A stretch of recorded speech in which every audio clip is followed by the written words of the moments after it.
Bom, gente, boa tarde, né? Mais uma vez. Nós estamos aqui realizando um evento que é a palestra do professor de História Rames, doutor em Geopolítica pela USP. Você me corrige se o currículo faltar alguma coisa, né? Especialista em Oriente Médio, Oriente Próximo e a questão palestina, né? E já tivemos oportunidade de ter outras palestras aqui do professor Rames, que foram muito importantes aqui para a nossa formação militante, para entender os processos, né, em curso lá no Oriente Médio. E hoje nós estamos vivendo aí uma ofensiva né, na Palestina, né, das forças de ocupação israelenses, sionistas, e de acordo com o que a mídia, né, tem informado, até mesmo a mídia que é pró-Israel, majoritariamente, tem sido uma das piores ofensivas dos últimos 30 anos, pelo menos, desde a invasão ao Líbano, né, e da primeira intifada. Esses ataques israelenses têm sido os mais brutais e os mais letais, né? E a mídia tem omitido, né, tem sistematicamente omitido a gravidade dessa atual ofensiva. E a iniciativa desse debate aqui surgiu de uma reunião do Comitê de Solidariedade à Palestina. Inclusive eu quero saudar aqui a presença do camarada Célio, que está com a gente lá no Comitê da Palestina, do camarada Luiz, que está aqui prestigiando o evento. E essa palestra aqui, ela tem como um dos objetivos somar forças para que a gente possa, né, aglutinar o movimento anti-imperialista, né,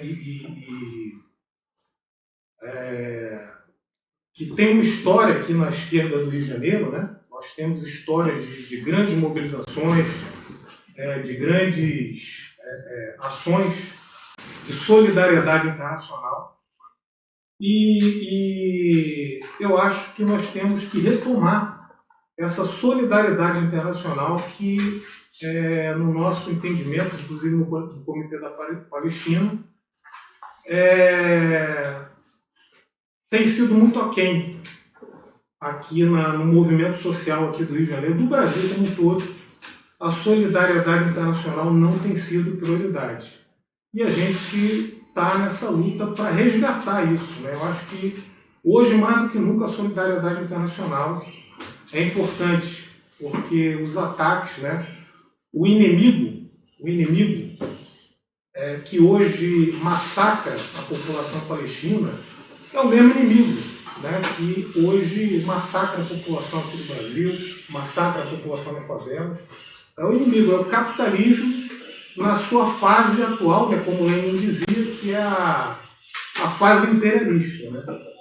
E, sem mais delongas, eu vou deixar já falado aqui com o Rames. Eu só queria fazer uma proposta aqui e eu queria ver se o Rames concorda com esse formato. Que a gente inicie com 40 minutos de falação e a gente faz um bloco de 40 minutos também de perguntas. E aí, na hora, você vê se responde ou em bloco as perguntas ou individualmente, quando for mais adequado. E depois a gente retoma com mais um bloco de meia hora para o fechamento. Tá ótimo. Perfeito? Então, só uma coisa, lembrar aquele negócio que eu te falei a falta de solidariedade ao Julian Assange. O JR lembrou bem, né, a questão que houve um ato na ABI, né, que foi um ato bem esvaziado, de desagravo, né, a questão da prisão do Assange, e a gente também tem que incluir. Assange foi o cara que denunciou isso. Exatamente, incluir na pauta também da solidariedade internacional, que faz parte também a defesa da liberdade de Assange. Então, sem mais delongas, falar o que está acontecendo. Boa tarde, Centro Cultural Otávio Brandão. Agradeço aí o convite, boa tarde aí ao Frente de Solidariedade à Libertação da Palestina. Agradeço o convite, é um prazer sempre. Sei que estou em falta aqui, mas enfim, a superexploração, a gente tem que, enfim, dar conta e, enfim, acaba às vezes sábado ficando muito cansado mesmo, né? Muito cansado e às vezes eu até afrontei várias atividades aqui do CCOB, né? Que eu gosto muito de estar aqui, senão não viria para cá. Né? Isso aí, ver os companheiros e tudo. E, bem, eu vou falar dessa situação, né, de grave crise lá nos territórios ocupados, né, por Israel, os territórios palestinos, e essa crise ela vem se agravando nos últimos 18 anos, pelo menos, desde a retirada israelense, né, da faixa de Gaza, que não foi propriamente uma retirada, mas foi sim uma racionalização do processo de expulsão da população palestina do seu território nativo, né? Em 2005, só relembrando, o Ariel Sharon ele tirou os tais assentamentos, né, que a mídia ocidental chama de assentamento. Se fosse aqui no Brasil, seriam invasores de terras, né? Mas, como situado de Israel e do seu lobby sionista, então são assentamentos. Então, o Ariel Sharon tirou aqueles assentamentos lá da faixa de Gaza, porque a faixa de Gaza é um pequeno território, tamanho mais ou menos de Niterói, uma população de 2 milhões de pessoas, né? Um território com grande densidade demográfica, e ele retirou os assentamentos judaicos porque esses assentamentos, né, eles representavam menos de 1% da população do território ocupado da faixa de Gaza.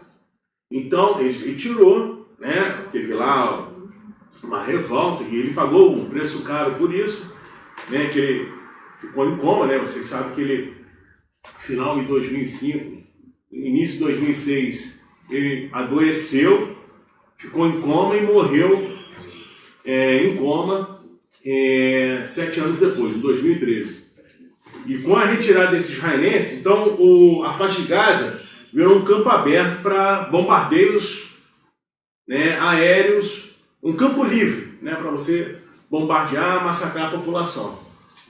E aí você usava esses equipamentos modernos de guerra, né, contra uma população civil desarmada, né, em grande parte desarmada, e um grande adensamento demográfico. Então, imagine vocês bombardear Copacabana. Né? Bombardear Copacabana é muito diferente de você bombardear, por exemplo, Valença, que é um vazio demográfico imenso. O município aqui de Valença tem quase o tamanho do Rio de Janeiro, uma população que nem chega a 100 mil pessoas. Então, um grande adensamento demográfico, bombardeado, passaram a bombardear a torta e a direita, e em uma época que já existia a internet, 2005, 2006 já existia a internet. Então foram vários massacres. Só que ano passado, em 2022, em maio, né, foi uma escalada, e uma escalada que o próprio governo israelense perdeu o controle dessa escalada militar no passado, e que vinha desde o reconhecimento dos Estados Unidos da capital em Jerusalém, né, pelo governo do Trump. Desde esse reconhecimento até ano passado houve uma escalada de tensão, de violência, né? Então o Hamas conseguiu colocar um freio. Ano passado, pela primeira vez, o Hamas, em coordenação com a resistência, né, de toda aquela região do sul do Líbano, incluindo, claro, a Palestina, né, e a Cisjordânia, eles conseguiram criar uma barreira. E Israel pediu cessar-fogo. Israel pediu, lembrando que o governo tinha mãos livres, né? Era um governo de coalizão eles chamam Bloco Azul, uma coalizão de extrema-direita, que inclusive, nessa coalizão do ano passado, que governava Israel, ele tinha um partido, entre aspas, um partido árabe, né? Só para dizer que eles são democráticos. Então esse partido árabe fazia parte dessa coalizão israelense liderada pelo Naftali Bennett e o Yair Lapid. Esse grupo era opositor ao Benjamin Netanyahu, que é o Likud, é um chefe, quase um chefe histórico do Likud, né? Porque ele foi o chefe de governo que mais tempo ficou no poder em Israel, mais do que o Davi Ben-Gurion, né, que é o fundador, né, do Estado de Israel. E o Naftali Bennett e o Yair Lapid, eles tinham apoio, né, a luz verde dos Estados Unidos. E mesmo assim, eles não conseguiram dobrar o Hamas. Então foi uma derrota assim, histórica, né, porque a resistência principal foi dentro da faixa de Gaza. A faixa de Gaza soube se defender e o governo de Yair Lapid teve que pedir cessar-fogo. Eles foram obrigados a pedir um cessar-fogo, lembrando que ano passado ainda continuava aquela rixa entre Irã e Arábia Saudita, sendo que o Irã apoiando as forças de resistência e a Arábia Saudita com uma estreita relação com Israel, né? E então o Yair Lapid e fracassaram na tentativa de quebrar o Hamas, né? E não foi uma ofensiva israelense programada, diferentemente das outras, né? Ano passado essa ofensiva não havia sido programada. Na verdade, os acontecimentos levaram a Israel a aumentar a escalada, né? E porque também foi a mesma coisa, né? Foi o epicentro da crise foi a expulsão de palestinos de bairros de Jerusalém, né? Jerusalém ocupada. Lembrando que na Guerra de 67, chamada Guerra dos 6 Dias, Israel, que já ocupava uma parte da cidade de Jerusalém, que agora não me lembro se é ocidental ou oriental, enfim, uma das partes, metade de Jerusalém, já havia sido ocupada pela Guerra de 49. E a outra metade, né, foi ocupada por Israel em 67. Tem até aquela famosa foto dos generais Moshe Dayan, aquele outro que foi assassinado.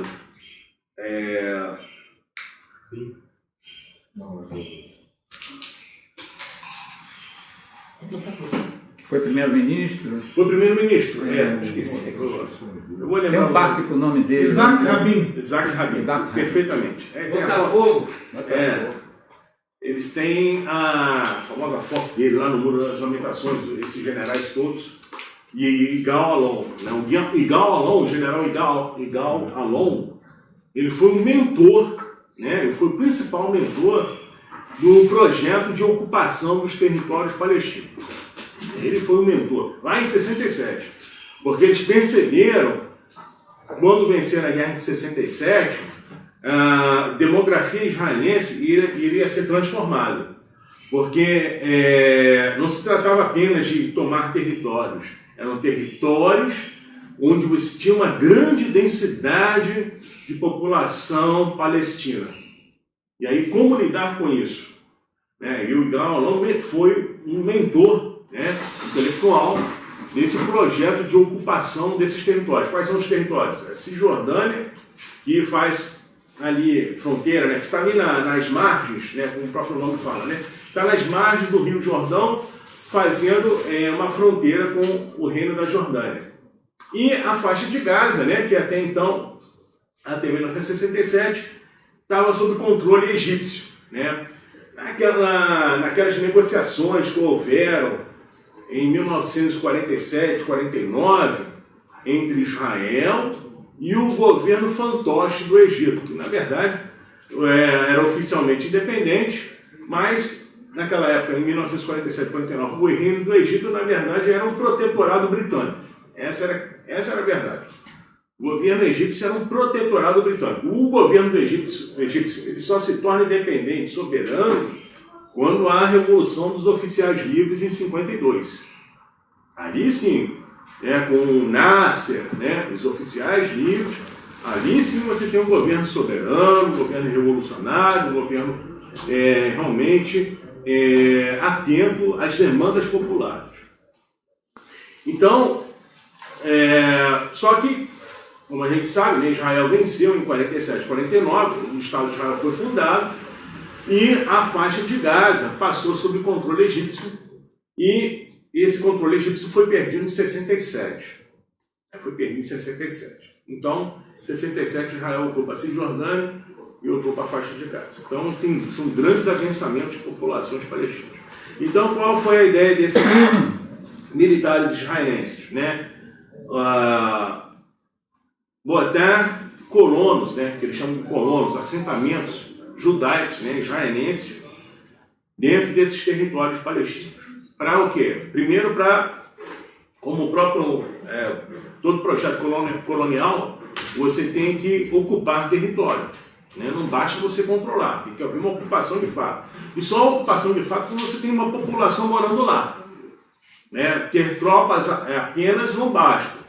Né? Ter tropas ocupando não basta, porque isso aí pode ser revertido.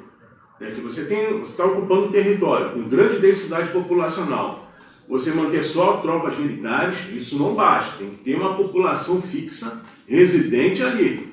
Né? Aí foi o que eles fizeram. Fizeram isso na Cisjordânia e tentaram fazer isso na faixa de Gaza. Só que na faixa de Gaza não foi muito bem sucedido. Um adensamento israelense, sionista, dentro da faixa de Gaza foi praticamente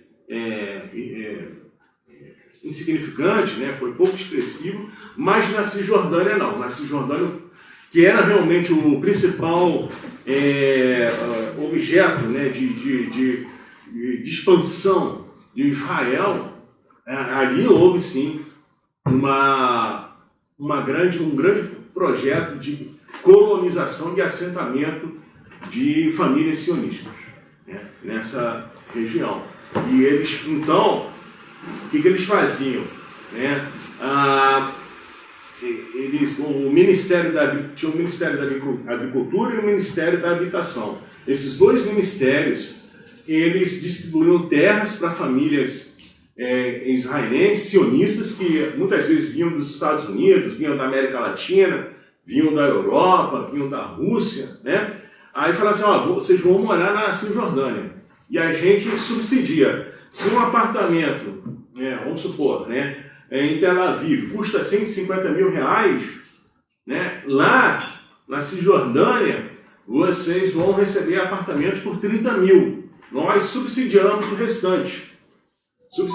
Aí você vai ter escola, vai ter trabalho, vai ter estradas, né, ligando diretamente esses assentamentos ao território israelense, né, telefonia, todo tipo de serviço você vai ter nesses, entre aspas, assentamentos. Tá? E aí o Ministério da Habitação, tanto que o Ariel Sharon, ele foi durante muito tempo ministro da Agricultura e ministro da Habitação, no governo do Menachem Begin. Né? Esses eram os cargos que ele ocupava. Ele não ocupava cargo militar quando pertenceu ao governo do Likud, o primeiro governo do Likud,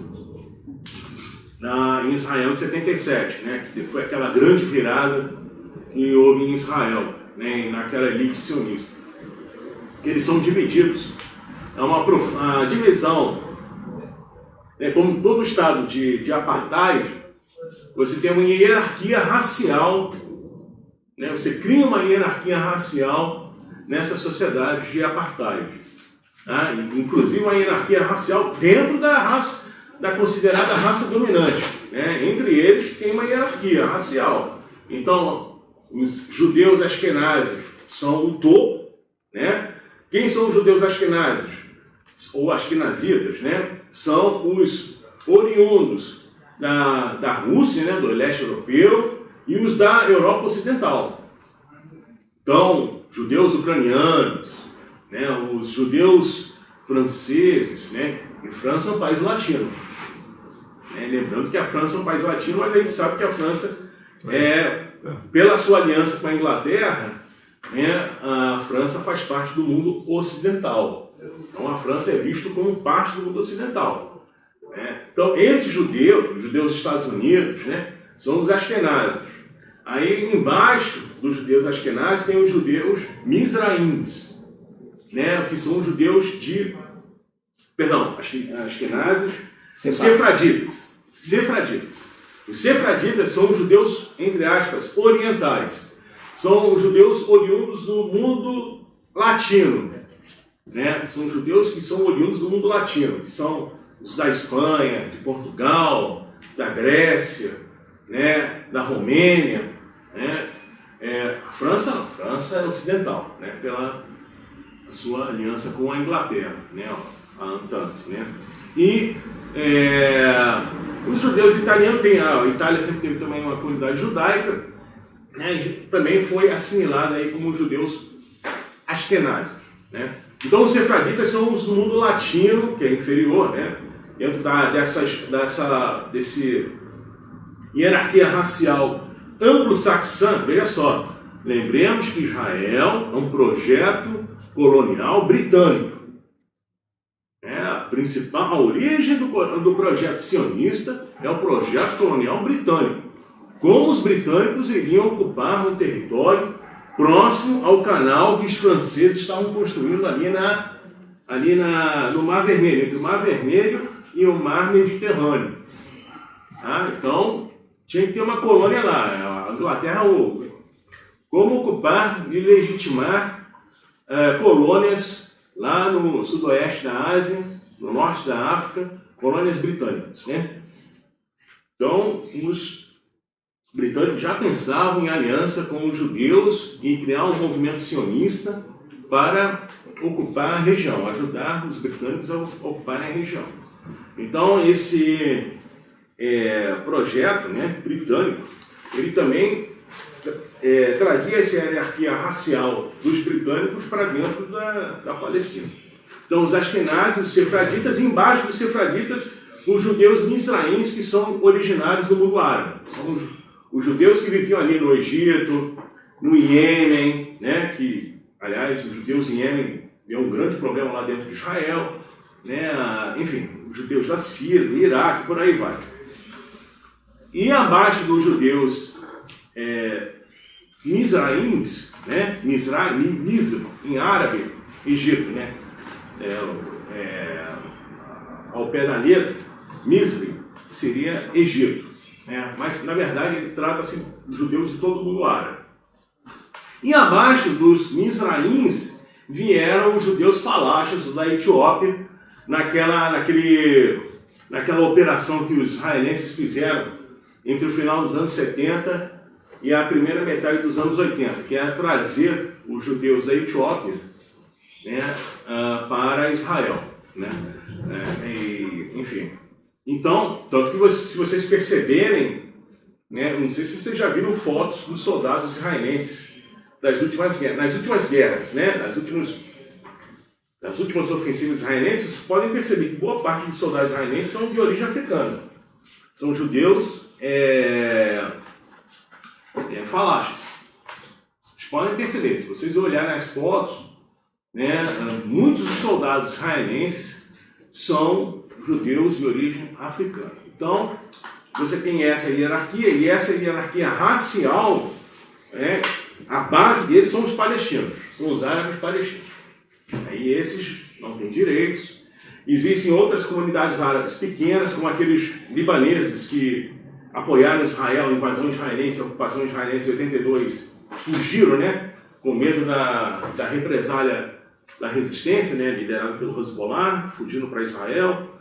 Então, essa hierarquia, essa divisão da sociedade israelense, ela se reflete na divisão ideológica, partidária, né? E o Likud sempre foi ligado aos judeus,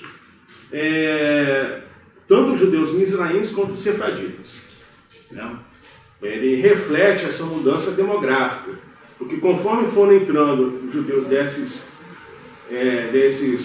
regiões, né, o equilíbrio demográfico, ou seja, os ashkenazitas eram predominantes até meados da década de 70. A partir da década de 70, com as migrações, o que se tornou predominante foram os judeus sefraditas e os judeus mizraíns. Por quê? Porque muitos ashkenazitas, além de eles terem um alto padrão de vida, né, e aí, quando você tem um alto padrão de vida, você diminui, né, a sua prole, né, a sua prole diminui, muitos retornavam para os seus países de origem, porque vai ficar num país que está sempre permanentemente em guerra, né? Então, eu vou ficar aqui, meu filho vai morrer, né? Eu aqui tendo aqui meus negócios, meus empreendimentos, e aí meu filho vai morrer na guerra? Não. E sendo que em Israel o serviço militar é para homens e mulheres. Não tem esse negócio de distinção, não. Lá eles estão inclusivos no genocídio. Aceitam até soldados homossexuais, eles aceitam. Para exterminar não tem problema. Eles não têm esse problema, não. Então, muitos ashkenazitas simplesmente pegaram as malas e voltaram para os Estados Unidos. Principalmente os judeus de Nova York, né? Voltaram para os Estados Unidos. Simplesmente isso. Não querem mais saber de Israel. Desses loucos aí que morram, né? Eles querem defender lá tal a Terra Prometida, tá? Eu pago, mas eu pago para eles morrerem. Né? Vou ficar aqui em Nova York e pago para eles morrerem lá. Tá entendendo? Então é isso que eles fazem. Então quem é que está sobrando lá? Inclusive você vê pela própria composição das Forças Armadas israelenses. A cúpula continua sendo ashkenazita, mas a base já tem drusos, né? Lembrando que a comunidade drusa é de origem árabe, né? Sendo que a religião drusa ela é uma religião, digamos assim, esotérica, né? Ela é uma religião que surgiu de uma dissidência do xiismo há 1000 anos atrás. É uma dissidência do xiismo e eles ganharam contornos de esoterismo, né? Uma religião esotérica para iniciados, eles não divulgam a sua doutrina, não é pública, né? É uma comunidade fechada. E então eles admitem os drusos dentro do exército israelense, né? Tem oficiais drusos e tudo, mas a cúpula, assim, aquela elite ashkenazita está caindo fora, e essa mudança demográfica se reflete na virulência, né? Dentro de Israel, a intransigência, né? Dentro de Israel cada vez mais indo para a direita, né? Já era um projeto, sempre foi um projeto racista, mas é um projeto racista cada vez mais extremado. É um projeto de segregação racial cada vez mais extremado. E isso se refletiu na composição dos últimos governos israelenses nos últimos 40 anos. Né? Os trabalhistas nunca mais voltaram ao poder desde 77, a não ser brevemente no governo de coalizão nacional, que foi de 84, de União Nacional, perdão, no governo de União Nacional de 84 a 88, onde Israel ocupava o sul do Líbano. E brevemente nos governos do Yitzhak Rabin, né, nos anos 90, que foi assassinado, depois veio o Shimon Peres, que fez aquele massacre no Líbano, primeiro grande ataque israelense após a invasão de 82, foi em 96, foi no governo Shimon Peres. Para ele vencer as eleições, Shimon Peres bombardeou Beirute, sul do Líbano, e bombardeou campos de refugiados palestinos. Massacre de Cana, matou mais de 100 crianças num campo de refugiados em Cana. Mais de 100 crianças foram assassinadas por um ataque israelense. E depois disso, em 96, teve lá um pequeno interregno que foi do Likud, sob a chefia do Netanyahu, e teve os 3 anos do Ehud Barak, o general Ehud Barak. E o Ehud Barak não conseguiu dobrar os palestinos para uma negociação, para novas concessões. Em 1999, 2000, fracassou aquela tentativa do Bill Clinton em aniquilar totalmente a resistência palestina, por via diplomática. Foi a última tentativa de diplomacia, de aniquilar os palestinos por vias diplomáticas.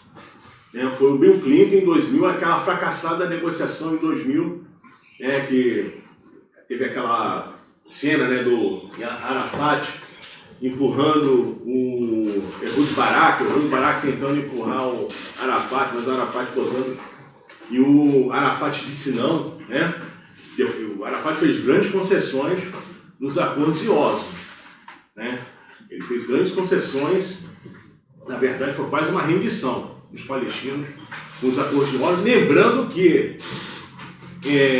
o Iraque, que era o grande inimigo de Israel após a neutralização do Egito, o grande inimigo de Israel era o Iraque.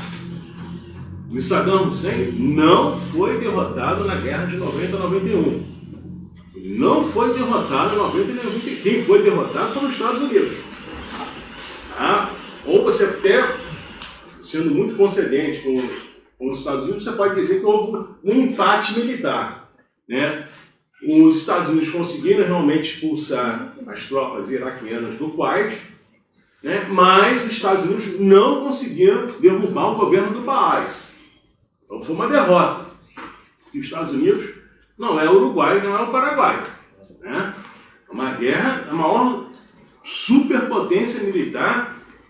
Em 90 e 91 a União Soviética já estava prestes a fechar fechar a porta, deixar de existir. E 90 a 91, os Estados Unidos eram os chamados os grandes vencedores da Guerra Fria. Então, os Estados Unidos como eles têm um ditado em inglês: the winner takes all, Quem ganha leva tudo. Então, eles venceram a Guerra Fria, venceram na mente deles, venceram entre aspas. E então vamos levar tudo. Então o Iraque vai ser o primeiro alvo. E não conseguiram vencer o Saddam Hussein, não derrubaram o governo do Saddam Hussein. Então havia uma barreira que era o Saddam Hussein e outra barreira que era a República Islâmica do Irã. Essas duas barreiras não foram neutralizadas, não foram derrubadas.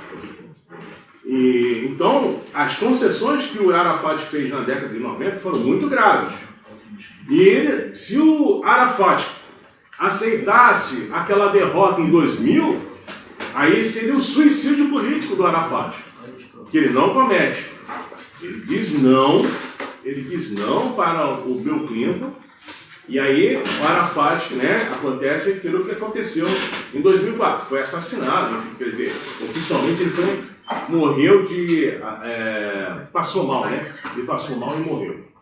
Oficialmente. Ele ficou acuado lá na sede da Autoridade Nacional Palestina, em Jenin, houve um cerco, em Ramallah, houve um cerco que durou 3 anos e meio.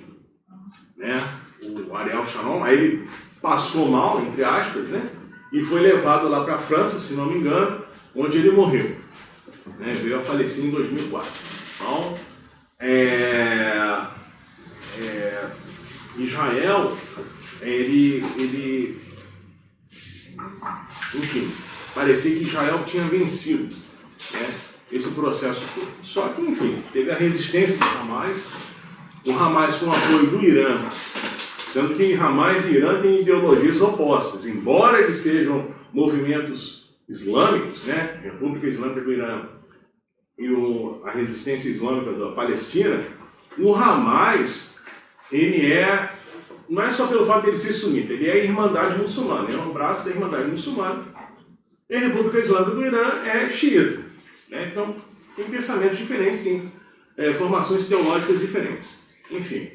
E naquele contexto geopolítico, essas duas correntes estavam em choque, né? Então, Israel não consegue vencer, né? Não dobra o Arafat, e o Hamas toma esse papel importante de resistência armada dentro da Cisjordânia contra as forças corruptas que tomaram conta da Autoridade Nacional Palestina, né? Que é representada pelo esse atual líder, que é o Mahmoud Abbas. E o Hamas, ele se tornou essa principal força militar de resistência à ocupação israelense. Essa é a questão. E eles conseguiram impor essa barreira ano passado em articulação com o Hezbollah. 5 minutos, né? 10 minutos. Então, ano passado, houve essa tentativa de esmagar o Hamas mal sucedida, houve um escalonamento militar que os israelenses não esperavam.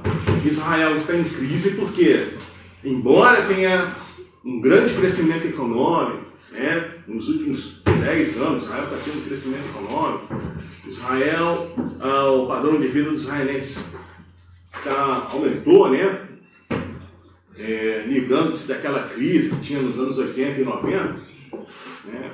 Mas a questão é que é cada vez mais difícil o consenso dentro de Israel, o consenso político dentro de Israel. E isso é reflexo também, das fraturas que estão ocorrendo dentro da classe dominante nos Estados Unidos, né? Da burguesia nos Estados Unidos e dentro do sistema imperialista, que está afetando o sistema imperialista, né, que os Estados Unidos são líderes. Então, essa divisão que hoje é refletida entre o Trump, né, e o Partido Democrata. O Trump praticamente engoliu o Partido Republicano. Aí não vou entrar em detalhes sobre essa questão dos Estados Unidos, essa divisão, mas o Trump, de certa forma, ele representa setores mais, assim, clássicos, né, do capitalismo estadunidense, né? Ele é construtor, ele não é da área financeira, né? O Trump tem uma visão reformista do capitalismo estadunidense, ele tem um projeto para a burguesia estadunidense, ele tinha uma ideia de reindustrializar os Estados Unidos, lembrando que grande parte das indústrias estadunidenses foram deslocadas lá para o leste asiático, né? Então, Trump tinha essas ideias. Enquanto que o Partido Democrata virou o grande receptáculo daquele complexo militar financeiro dos Estados Unidos, né, que é o coração do imperialismo. Não que Trump não seja imperialista, não é isso não. Né, não representa também esse setor, mas só que os setores que o Trump representa dentro da burguesia estadunidense, em grande parte, é aquela burguesia mais tradicional, né? É o dono da indústria, é o dono de empresas de construção e por aí vai. É um capitalismo, digamos assim, mais velho. É um capitalismo de ferrugem, né? Digamos assim. E, enfim, isso está também trazendo reflexos dentro de Israel. O Partido Democrata apoia essa coalizão aí, que é uma geleia, né, de forças políticas de extrema-direita. O Yair Lapid, Naftali Bennett, né? Enfim. de um lado, e o quanto que o Likud, né, ficou ligado ao Trump, né, de certa forma. Ficou ligado ao Trump. Tanto que o Trump, né, ele reconheceu Jerusalém como capital de Israel, e não só reconheceu, né, melhor dizendo, que os Estados Unidos já reconheciam, mas na verdade ele, desde 94, ele efetivou esse reconhecimento com o deslocamento da embaixada dos Estados Unidos de Tel Aviv para Jerusalém.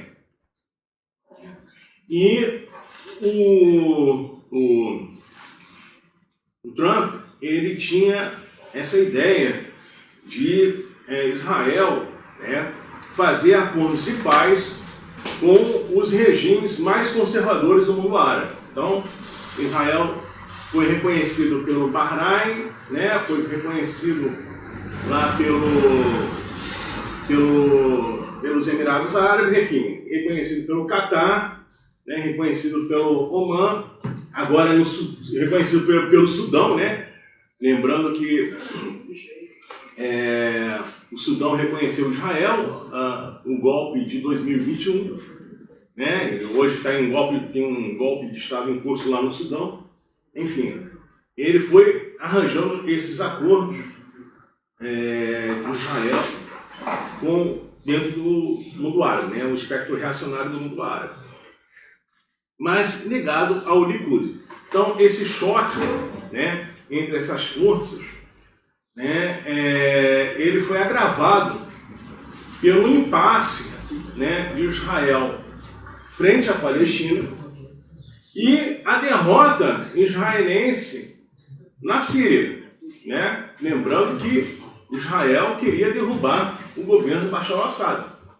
E foi uma derrota, assim, fragorosa, porque eles acreditavam que o governo do Bashar al-Assad, né, o governo do Baas, né, cairia, né, em questão de meses, né, dentro daquela chamada, entre aspas, Primavera Árabe, e não foi isso que ocorreu. Não foi isso que ocorreu. Muito pelo contrário, né? Justamente por origens revolucionárias, e isso é inegável, um partido do Baas reagiu e venceu. Está vencendo a guerra, né? Falta agora retirar as tropas estadunidenses da Síria, né, que estão lá cercadas. E as tropas turcas só ocupam o norte da Síria por causa dos Estados Unidos. Só por causa dos Estados Unidos. Então, esse fracasso na Síria foi um desastre para Israel, porque o projeto likudista era dominar, sempre foi. Lembrando que o pai do Netanyahu, ele era secretário do Vladimir Jabotinsky. Jabotinsky é o fundador do movimento revisionista sionista, que reivindicava a ocupação israelense das duas margens do Rio Jordão.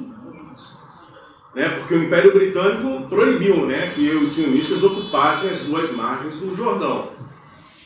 Por isso que o nome revisionista, revisar o mandato britânico na Palestina. Né? Então, sempre reivindicou a expulsão dos palestinos para a Jordânia, ou para a Síria, ou para outros lugares. Né? Expulsar os palestinos entre o Mediterrâneo e o Mar Morto. Toda essa área seria, digamos assim, o espaço vital, né, dos israelenses, né? E expulsar essa gente da Palestina. Daí esse terror sobre a população, eles fizeram, estão intensificando esse terror, já que eles não podem mais atacar livremente a faixa de Gaza como eles faziam antigamente, então eles estão tacando terror na Cisjordânia. Estão tacando terror desde o ano passado, quando eles foram derrotados na faixa de Gaza, passaram a atacar sistematicamente Jerusalém, expulsar os palestinos de Jerusalém e expulsar os palestinos da Cisjordânia. Claro, jogar para a Jordânia. Jogar esses palestinos que estão na Cisjordânia para a Jordânia. Mesmo que isso signifique a derrubada da monarquia jordaniana, que é uma monarquia que é fantoche, né, do Ocidente. Sempre foi. Né? Então, Então a ideia é essa, né? Então hoje você tem essa fragmentação dentro da extrema-direita sionista. É dentro da extrema-direita sionista. São duas facções de extrema-direita disputando a expulsão dos palestinos ali da Cisjordânia. Intensificaram, se vocês lerem, desde o primeiro dia do ano, eu acho que eles já mataram mais de 200 ou 300 palestinos, uma grande parte também crianças, né, palestinas, na Cisjordânia. E eles fizeram esse ataque, né, pela primeira vez eles atacaram o Líbano, mas o que eles fizeram antes? Avisaram, né, por canais subterrâneos, eles avisaram o Hezbollah que iriam atacar aquelas instalações lá da resistência. Tanto que não houve vítimas fatais. Por quê? Porque eles sabem se atacar o Líbano, né, com força militar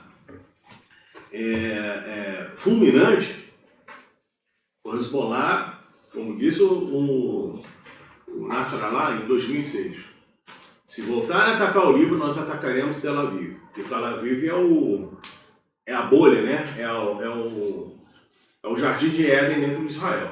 Ninguém ataca, é inexpugnável. Tel Aviv é onde vive aquela população mais progressista, laica, né? Se concentra em Tel Aviv.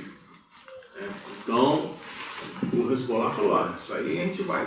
E o Nasrallah, ele fala e ele cumpre. E ele está em perfeita coordenação com as lideranças do Hamas, sendo que o Hamas restabeleceu suas relações com a Síria, que eles já haviam rompido durante a guerra, né? A ala diplomática havia rompido com o governo do Baas da Síria, voltaram, restabeleceram relações, e agora, né, a Arábia Saudita e o Irã reataram relações com a mediação da China.